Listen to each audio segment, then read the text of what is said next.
This video I am going to be talking about an issue with the Samsung Galaxy S4 i9505 not being able to detect 4G LTE networks. I have a device which has been sourced from Hong Kong here, and I am currently in Australia. The issue that I am having is that the device has no 4G LTE network mode, which I am about to show you. Now if we go to the settings menu and the about device section, you can see that this is the GT i9505, not the i9500, running Android 4.2.2.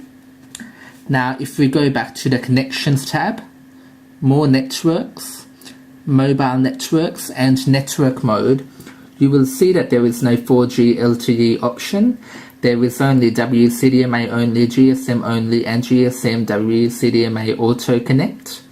My theory as to why this is happening is that the Hong Kong ROM is not recognizing 4G networks in Australia and is therefore not showing the 4G LTE network mode option. I think that this is a bit silly. I think that it should always be available there even if the device cannot detect the 4G network. So yeah, in this situation, this is happening with a device sourced from Hong Kong in Australia. That this could happen in a number of different scenarios. It could happen, with a Hong Kong device, in the UK, etc. This is just my specific example. So I am going to show you how to fix this, and it is pretty simple.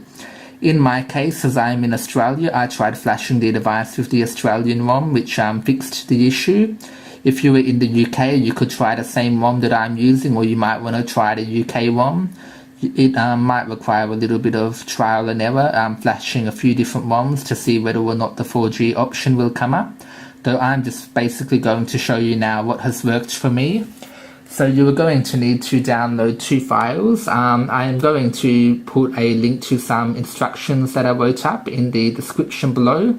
But you are basically going to need to download Odin 3.07 and you are going to need to download the ROM as well. So I have got Odin 3.07 here, as well as the Australian XSA unbranded firmware for the Galaxy S4 i9505. So what I need to do now is I need to open up Odin 3 version 3.07. You will need to run this on an account as an administrator. And once you have opened this app, you are going to need to go to the device and you're going to need to turn it off. And you are going to need to connect it to a USB cable which is plugged into a computer. Once the device is turned off and you see the picture of the battery, you're going to need to hold down three buttons at the same time. You are going to hold down volume down, the home button and the power button simultaneously.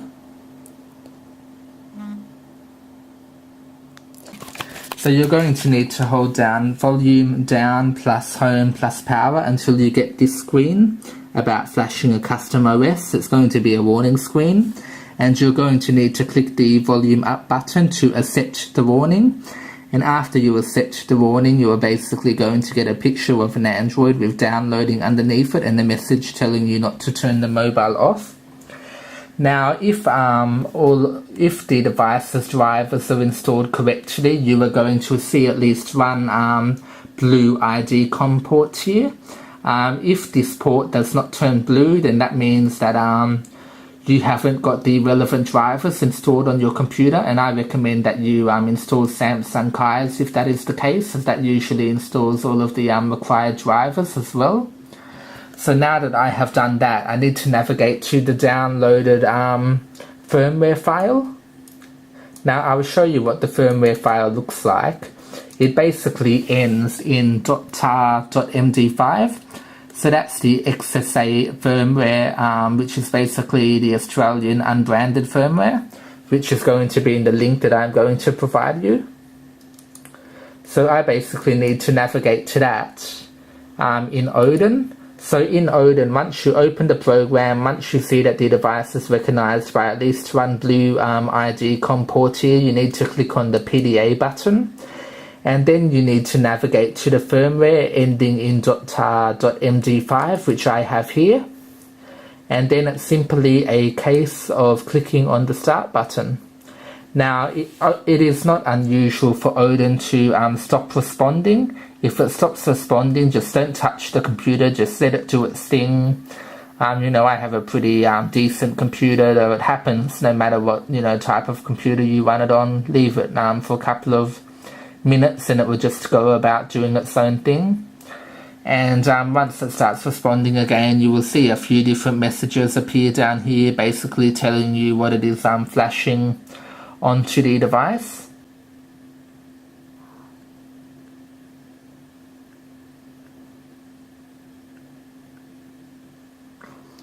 Okay, so the device has now finished flashing, and the blue reset message there basically just means that the device is restarting.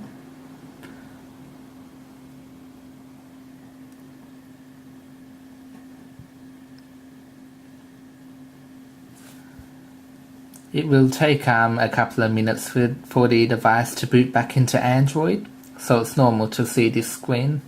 And it's just rebooted itself a second time.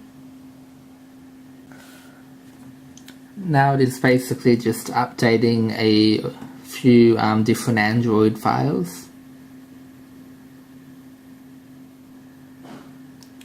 And now, as I have flashed an Australian ROM, it's just installing a couple of bloatware applications. A little annoying. I'm not sure whether or not it's possible to remove these two in particular. I haven't tried it yet. So now we should have the new ROM flashed on the device, and we can go back to the settings menu, more networks, mobile networks, network mode, and as you can see there is now a new network mode option. The top option is LTE GSM WCDMA, which is what I'm currently on now. I'm not currently in a 4G area, though that will definitely work. I have already done this before. Though yeah, that's pretty much all there is to it really. If you receive an i9505 with no LTE option, I highly recommend that you try flashing the device with a ROM from a different region. Probably best to try the ROM from the region that you are from, and the LTE option should appear. If you have any questions, then feel free to ask me. Once again, the link to the guide will be in the description below. Please like this video if it was of any help, and subscribe for more videos like this in the future. And thanks for watching.